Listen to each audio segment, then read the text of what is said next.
মন্ত্রী মহোদয় বলছেন ওভারপাস হবে, এক্সপ্রেস হয়ে হবে, এই রবীন্দ্রসঙ্গীত বহু শুনেছি। মানুষ পেক আমাদেরকে শান্তি মনে মরতে দেন। উনার বক্তব্য মাননীয় স্পিকার, যে কোনো সময় সবচেয়ে বেশি হতাশ হলাম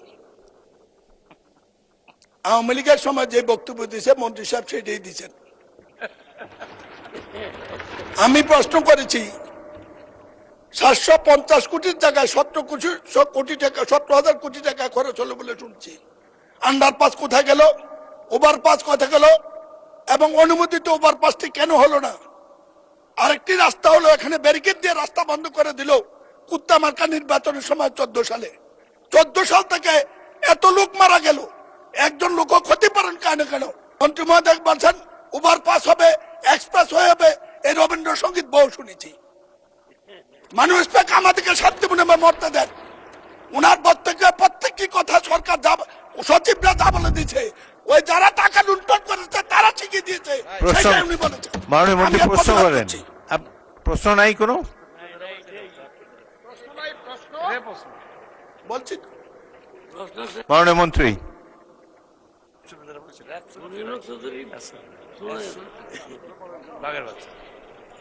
প্রকল্পটি এর আগের থেকেই বাস্তবায়ন চলমান আছে।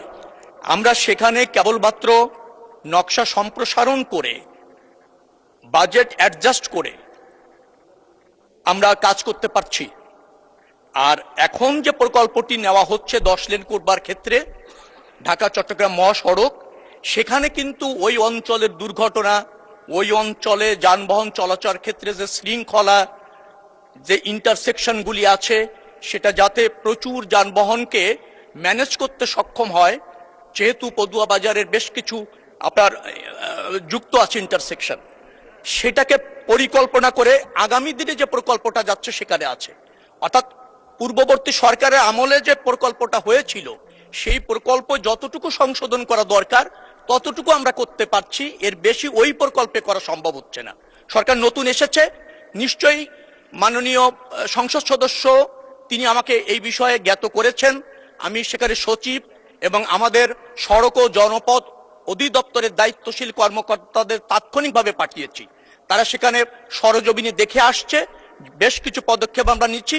দ্রুততম সময়ের মধ্যে নিশ্চয়ই মাননীয় সংসদ সদস্য দৃশ্যমান কিছু দেখতে পাবেন। মাননীয় মন্ত্রী, এবার আমার প্রশ্ন, আপনি যেসব পদক্ষেপ নিতে যাচ্ছেন এতে কি মাননীয় সদস্য মনিরুল হক চৌধুরীর সমস্যার সমাধান হবে? এক কথা বলেন, ইয়েস অর নো? আংশিক হবে, আংশিক হবে। ধন্যবাদ মাননীয় মন্ত্রী।